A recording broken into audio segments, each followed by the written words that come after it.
Of course we still gather. Of course we gather to study the Word and pray and worship and fellowship and all the things we do when we gather. But we don't gather to create consumable goods, but we gather, I would say, for two purposes. We gather to celebrate what God's doing the rest of the week, but we also gather to equip one another to be sent back out. If we really see that the church doesn't just send and support missionaries, but the church is the missionary, then that's going to inform even the way we gather, right? So, just a couple other lines there. The nature of the church is rooted in the very nature of God, so it's missionary. Rather than seeing ourselves primarily as a sending body, we must see ourselves as a body that is sent. The church will gather, of course we will, but the difference, we won't gather for our own sake, simply for our own sake, but instead we'll gather for the sake of others. So let me share with you one other little piece here on this first paradigm shift that usually drives this first paradigm shift, just really drives it home for people. It's a little visual. It's kind of a missiological tool that's called cultural distance. So it's super simple, but let me explain this to you, and then I want to tie it into this whole idea of the church as missionary. So, to grasp the importance of the church as missionary, consider the idea of cultural distance. This is a tool that we can use to discern just how far a person or a people group is from a meaningful engagement with the gospel. In order to determine this, we can see it on a scale like this. So in other words, every one of those numbers, 0, 1, 2, 3, 4, 5, it could go 6, 7, 8, 9, 10, every one of those numbers represents a cultural barrier. So at M0, that means there's no cultural barrier. So if you're trying to communicate the gospel meaningfully to someone else, and if they speak a different language, that's a major barrier, right? So like 1, if someone speaks a different language, they could be at M1. But there's a lot of other cultural barriers than just language. I just listed a few things there. Beliefs, their traditions, their family background, their history, their religious views, their past religious views, their present religious views, all of those represent different barriers. Does that make sense? So M0 would be when everybody is just like us. And there's just no barrier. We live in the same place, we kind of look the same, we talk the same, we think the same. Now, here's why this is so important when it comes to that idea of the missionary nature of the church, is that I would argue, and it's a generalization, okay? I know this isn't true about your church, but this is true about everybody else's church, okay? So it's a generalization, but I would argue that the vast majority of churches in North America live in that orbit between M0 and M1. In other words, everyone's pretty much just like everyone else until they butt right up against that first cultural barrier. So when the church begins to kind of butt up against that first significant cultural barrier, that's kind of where they stop. And you don't think this is true. Again, it's a generalization. But if you don't think this is true, just see what people look like in any church on Sunday morning. For the most part, they all have the same color of skin. For the most part, we speak the same language. For the most part, we're from the same social location, economically, where we live, housing, all that stuff. So here's the problem with that. Remember, it is we who are the sent missionary people of God, which will sometimes mean we must go to where people are. If we fail to go to the people, then to encounter the gospel meaningfully, they must come to us. This is the inbuilt assumption of the attractional church, or the vendor of religious goods and services, right? Because the inbuilt assumption of the vendor of religious goods and services is that if we do church in just a certain way, if we just do it perfect, they're going to be motivated to come to us. And it requires that the non-believer do the cross-cultural work to find Jesus and not us. And make no mistake, for many people to come to a program or service of the church, it involves some serious cross-cultural work, right? But here's the bottom line. When we ask them to come to us, we are in essence asking them to be the missionaries. That's messed up, isn't it? But you see how that works? I mean, that's what, and again, there's a lot of good stuff that came out of the church growth movement. It just did. It helped, I'll tell you what the church growth movement did. It helped us rethink how to do church in the box. And like David mentioned, we were talking before we got started, the reality is most of us in this room probably came to Christ in that type of philosophy of ministry. So I'm not bashing it. I'm just saying the world has changed. There was a day that we could probably just do church here, and we lived in enough of a Christendom context that people, they were motivated to cross that cultural barrier, but I'm just convinced we don't live there anymore. And this, even though in a sense this worked, and it kind of worked for most of us in this room probably, I still don't know that it was right. If we are really the called missionary people of God, we are the sent people, then we need to always be the one that goes rather than saying that they need to come to us. Does that make sense? So do you see why this is a paradigm shift? And maybe it's not for you. Maybe you already get this, but I'm telling you, the vast majority of people in our churches, that this like blows their mind. Wait a minute, you mean the church isn't about me? It isn't about my needs and my family? And I mean, that's what you've been telling me. I mean, every Sunday morning you tell me you're so glad we're here. And you can't wait to see us next Sunday. So again, I just think we have to kind of point the finger back at ourselves as church leaders that we've created this consumeristic monster that's called the American Evangelical Church. So what are we going to do about it? I'm just convinced it has to start with paradigm shifting. And again, as you start to engage this, just be patient. This isn't going to happen overnight. Have all kinds of kind of funny and sad stories of guys that have gone through our training. Like there was a guy, his name's Jeremy, that went through our 9-month cohort training. He was pastoring an existing church. He really wanted to try to move the church. He went through the whole 9 months, and I don't know, probably 3 or 4 months after the cohort was over, I still remember I was driving down the street and Jeremy called me, and I answered the phone, and I could tell he was pretty distraught. So I actually pulled into a parking lot so I wouldn't have to talk to him when I was driving. And he was mad. And he was just telling me, I'm done. I'm throwing in the towel. It's over. The little phrase he would say is the people just don't get it. So I started asking Jeremy questions. I was like, well, so Jeremy, how long have you been on this journey? I don't know, 3-4 years. It's like, how many things have you read? I don't know, 8, 9, 10 books, And he preached like a 4-week sermon series, and he thinks everyone should get it. It doesn't happen that way, does it? Again, paradigm shifts happen over time, and they happen best as we process with other people. So, first big paradigm shift, missionary nature of God in the church. Just last little phrase here. I got a friend in Kansas City, John Shirley. Just the other day, I heard him say this. I thought, dude, that is a great line. We can't change the city from the sanctuary.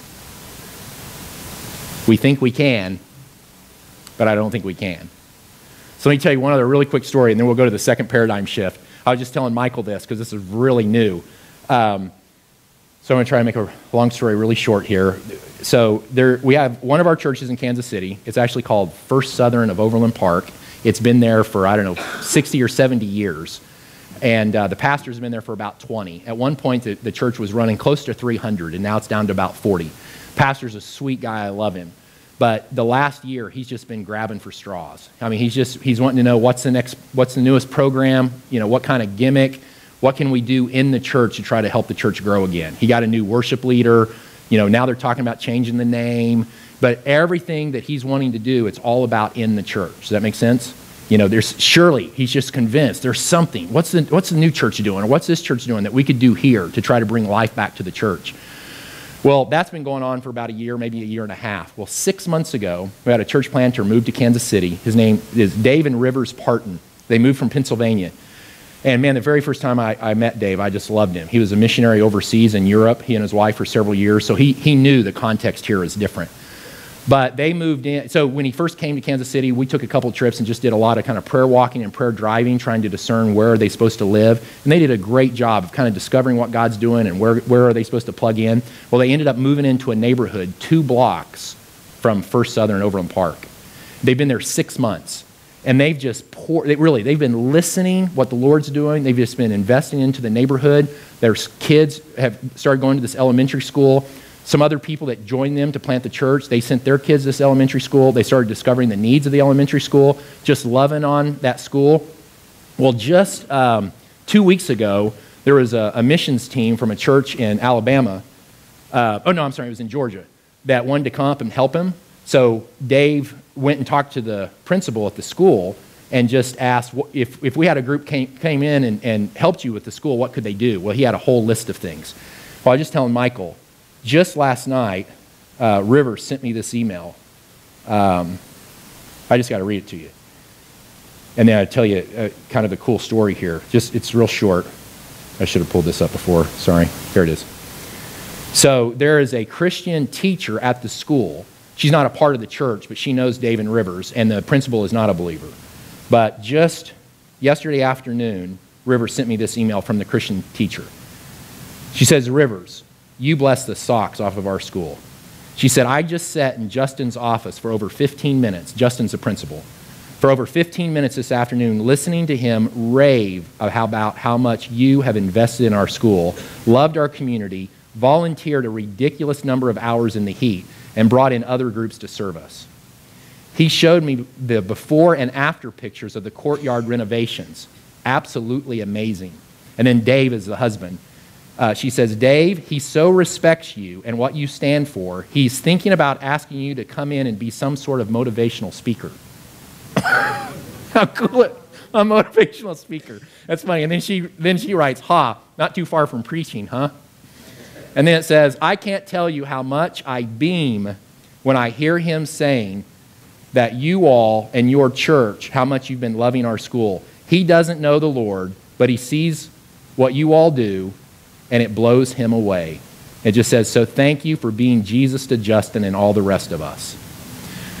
So what a great story. But the other part of this is they're 2 blocks from First Southern of Overland Park. They've been there for 70 years, and they've never had a relationship with the elementary school. So, I mean, you see the difference? Here's this church planter. He just knows, we need to have our eyes on the community. We need to have our eyes on the neighborhood. And just 2 weeks ago, they had a shrimp boil at their house on a Sunday night. They had over 100 people in the neighborhood come to it. So, does that make sense? I mean, it's just crazy. So we have to see that paradigm shift. We are the sent missionary people of God. We have to discern, where has God sent us? So here's the second paradigm shift then. It's kind of the other side of the same coin. Sorry, my clicker's having problems here. There we go. All right, so the first one is about the missionary nature of God. The second was what I call incarnational presence. So here's a way to say that. While the first paradigm shift deals with the missionary nature of God and the sentness of the church, the second key shift has to do with how and where we are sent. So here's another way to say it. Missional speaks to our direction, we are sent, while incarnational speaks to the manner we are sent. It's really about the posture we take towards our context. So let me just say it again. So missional, really that word missional, sometimes people will say, well, Brad, that word missional, is that even a good word, a bad word? Should I use it? Should I not? What does it even mean? I'll usually say, when it comes to defining the word missional, I have a short answer and a long answer. The short answer is that missional is simply the adjective form of the noun missionary to describe the church as a missionary entity. So think about that. Missional is just an adjective to modify a noun. So when we say missional church, we're just saying that the church is a missionary entity. That's the short answer. The long answer is everything we're talking about this morning. It's these 3 paradigm shifts. So missional is about our sentness. We are a sent missionary people. But incarnation is about us putting down roots. It's about us staying. It's about taking place seriously. It's about discovering what's God doing in context. Here's another way to say it. If the essence of missional living is sending, then the heart of incarnational mission is staying. It's John chapter 1, verse 14. I mean, you all know that passage. You know, Jesus came to dwell among us, tabernacle with us. Eugene Peterson's paraphrase of this passage in the Message, he renders it like this. It says, the Word became flesh and blood and moved into the neighborhood. See, that's a picture of incarnational presence. The Word became flesh and blood. As Jesus lives in us and through us, we move into the neighborhood. And we stay. You know, we don't visit the neighborhood. We actually stay in the neighborhood. So 2 P words that I use all the time to kind of flesh that out some is the word proximity and presence. So here's what I mean by that. Proximity simply means that we cannot love and serve the people God has sent us to from a distance. That we must be in close proximity. That it's nearly impossible to really serve and love people if we live here and they live way over there, right? But then the word presence kind of takes it to the next level. It's not good enough to just be in close proximity. We actually have to be with people. That's incarnational. So we've got a good friend, Kathy Escobar, and Mike's probably heard me talk about this, but she gives this great talk about the difference between prepositions. So she says, typically, we do ministry to people, and when we do ministry to people, we're here and they're here. So we're doing ministry to them, right? She said the preposition for is a little better, but still we're here and we're doing ministry for them. She says the best preposition is with. We do ministry with people, not just for their benefit, but for ours as well. I mean, in a sense, for our own conversion. Now, not salvific conversion, but you know what I mean. I mean, we're looking to see, we have a lot to learn from others that we minister with. So incarnational presence is about us putting down roots and staying. So a couple other passages you'll see, I mean, just quickly, it's, for me, it's Philippians chapter 2, it's the Christ hymn. Paul says Jesus humbled himself. He emptied himself, right? He relinquished his rights. And Paul says that's our model right there in the Christ hymn. Earlier I mentioned John 20:21. That's the passage at the end of John's gospel where Jesus says, just as the Father has sent me, now I'm sending you. Well, I think there is kind of an awakening or awareness of the church in North America, at least to the second half of that passage. I mean, the church is starting to wake up to say, oh, no, wait a minute. We are a missionary people. We are a sent people. But I wonder sometimes if we've grappled enough with the first part of that passage when Jesus says, just as the Father has sent me. I mean, Jesus says, in a like manner. So just like the Father sent me, that's how I'm sending you. Well, if that's the case, I think we need to pause and ask, well, what does that mean? I mean, what does it look like to be sent like Jesus? To whom was Jesus sent? How was Jesus sent? I mean, that kind of changes the equation for us a little bit, don't you think? And then I love this line. This actually comes from a book by a guy named Simon Carey Holt. It's called God Next Door. He says, the incarnation, so he's talking about the incarnation of Jesus, the incarnation reminds us the greatest impact in Christian mission comes through the discipline of presence. And I think that's very, very true. If all of us, if we had time to kind of pause and reflect on this, I'll bet when we think of the most significant times of ministry, when we were the one being ministered to or with, and vice versa, it's when we've done life with people, right? It's when there's been a ministry of presence. It's when we've really been with people. That's when real life change happens. And we won't have time to talk about this today, but for me, another one of the paradigm shifts has to do with our understanding of Christology. Especially in our tribe, in the Baptist tribe, I think often when we hear the word Christology, we just go straight to the cross. Now, does the cross of Jesus, is that a part of our Christology? Without a doubt. But is that all of our Christology? I don't think it should be. I think we need to recapture a more comprehensive Christology. Here's what I mean by that. I mean, really, when we think of Jesus, our Christology should start with the incarnation. It should include all the life and teachings of Jesus. Of course, it should include the cross, but then it should also include the resurrection and the Pentecost and the ascension and the second coming. I mean, it should include that. All of that should be a robust, kind of comprehensive Christology. But because it's not, we rarely allow the incarnation to influence our posture towards the culture. And see how messed up that is? I mean, think, the incarnation of Jesus should inform our posture towards other people and our context and culture. Does that make sense? I mean, Jesus came to be with us. He took on human flesh. Why on earth wouldn't that inform how we do ministry to other people? So, incarnation.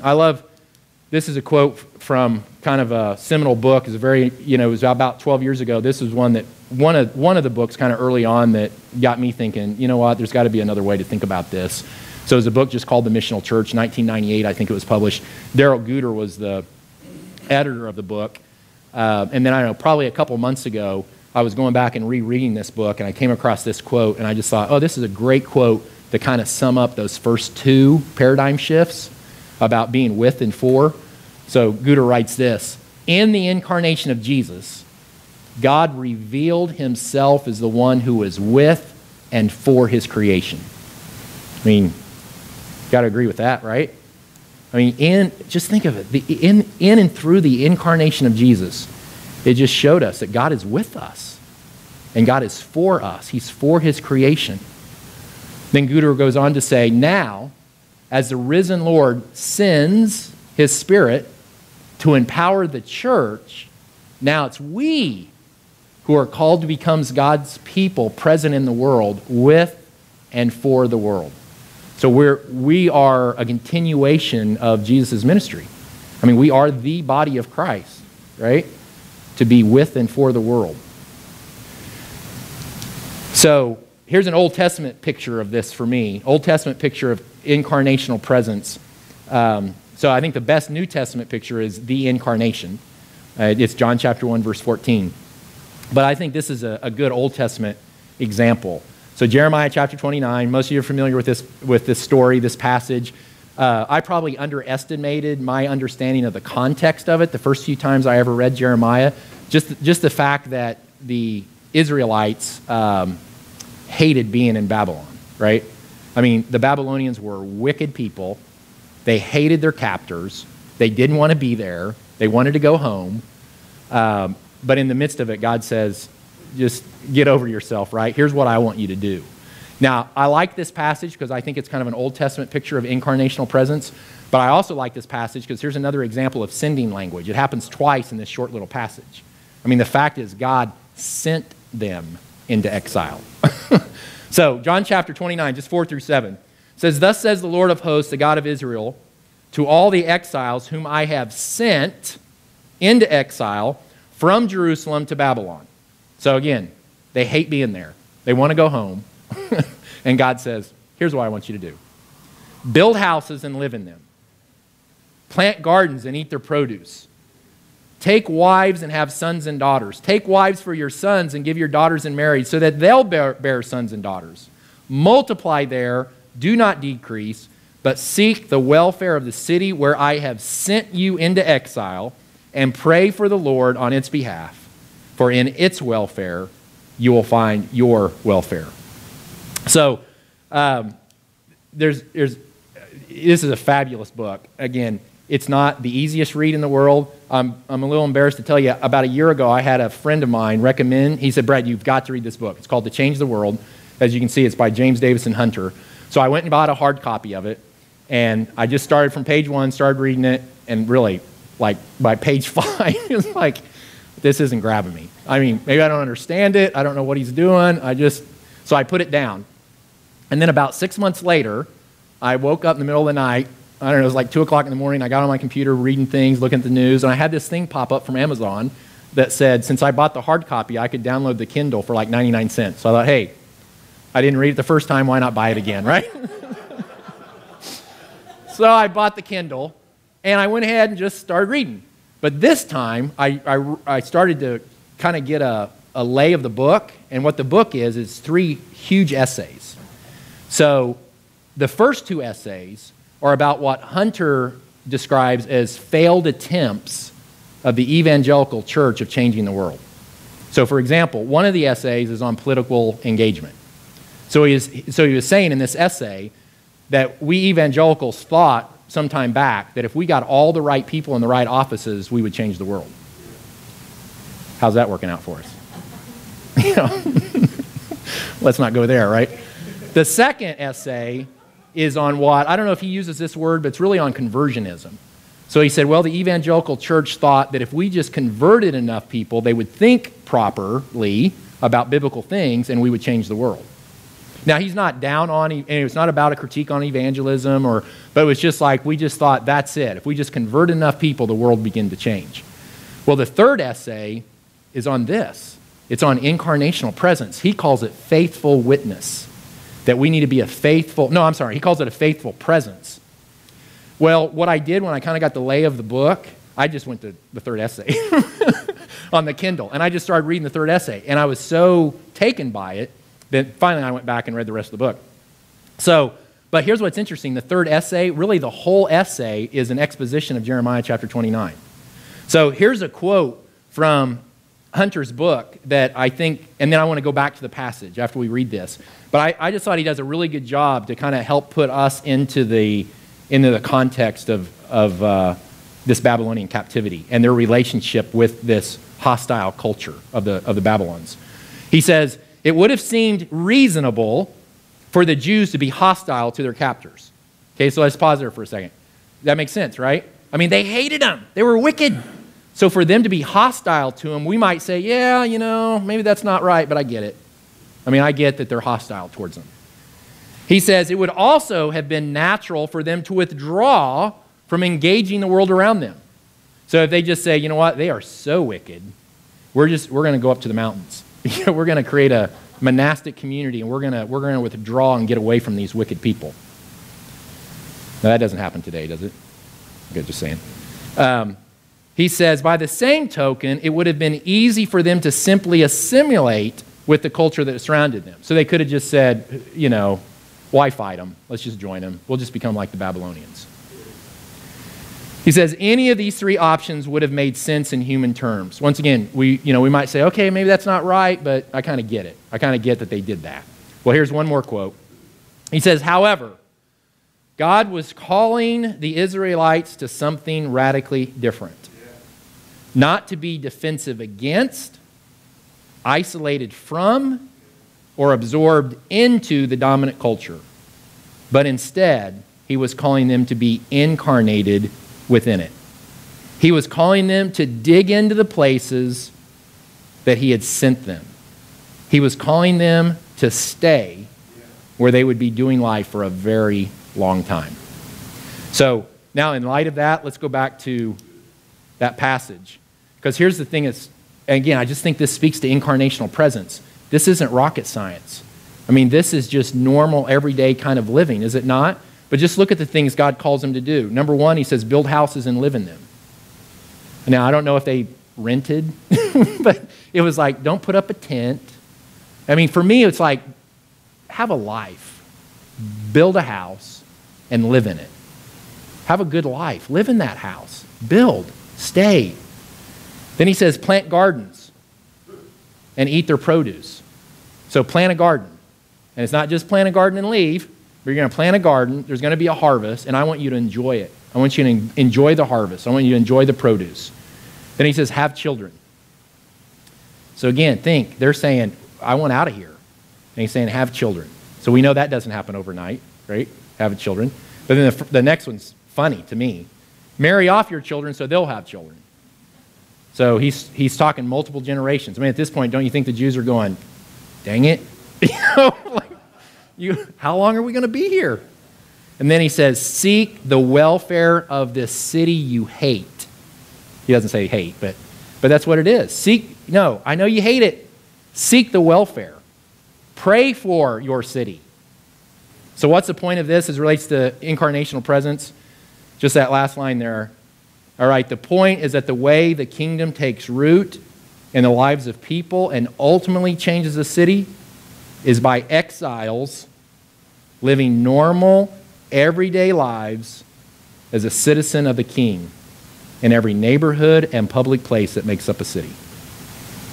So I hope you see, yes, we are a sent missionary people of God, but that's not enough. We have to embed our lives in those places God has sent us. We have to recapture what I would call a theology of place, to say if place is important to God, if place was important in Scripture, then place should be important to me. And then I think there are lots of implications, really practical implications of that. If place is important where God has sent us, and what are the implications? And that's what we'll talk about after lunch. So last thing on this second foundation, kind of paradigm shift.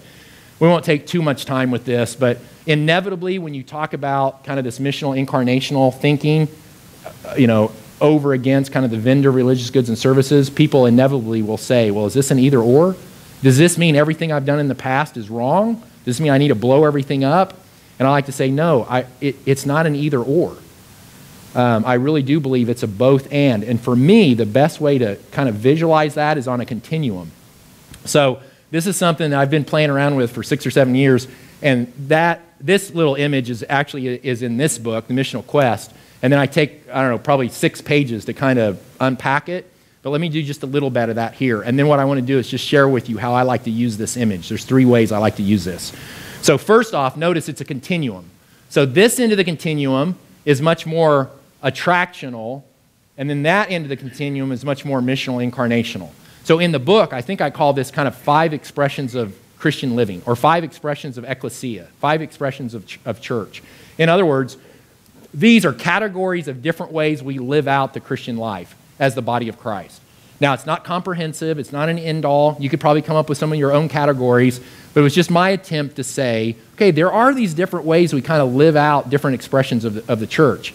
What if we put them on a continuum and help people see that it's not an either-or? Instead, it's really kind of more of a dance, that we want to be living in all of these different categories. And in fact, I would say we don't want to live in a category.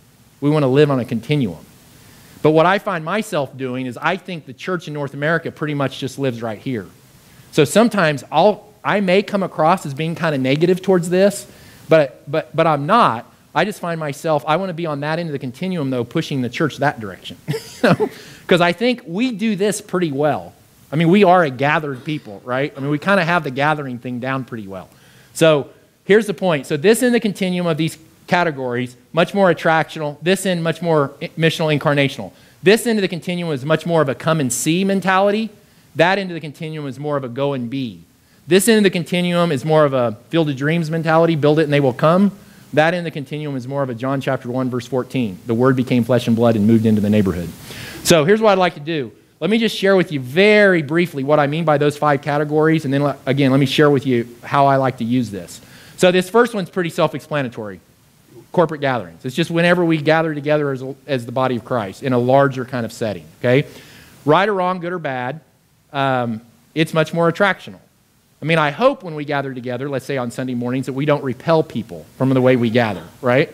So you'll notice I put another word there, extractional. So I think that Alan Hirsch is probably the one that coined the word attractional and shaping of things to come about 12 years ago. And Alan will tell you today he wishes he never would have used that word because it's actually kind of created some confusion. Because the reality is we should be attractive people in the sense that as Jesus lives in us and through us, the way we live should be attractive to lost people, should it not? So that's kind of confusing. It's like, well, wait a minute, you mean the church shouldn't be attractional? You know, should we be like ugly towards people? You know? So it's not a very good, it's probably not the best word. So now, most of the time, Alan will use the word extractional.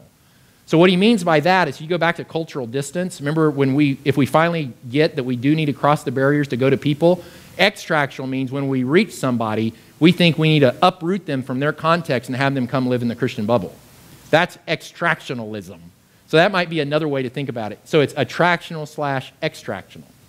Well, most of our corporate gatherings, I think, again, right or wrong, good or bad, are much more attractional. And I'm just saying, that's okay, as long as that's not the only place we live.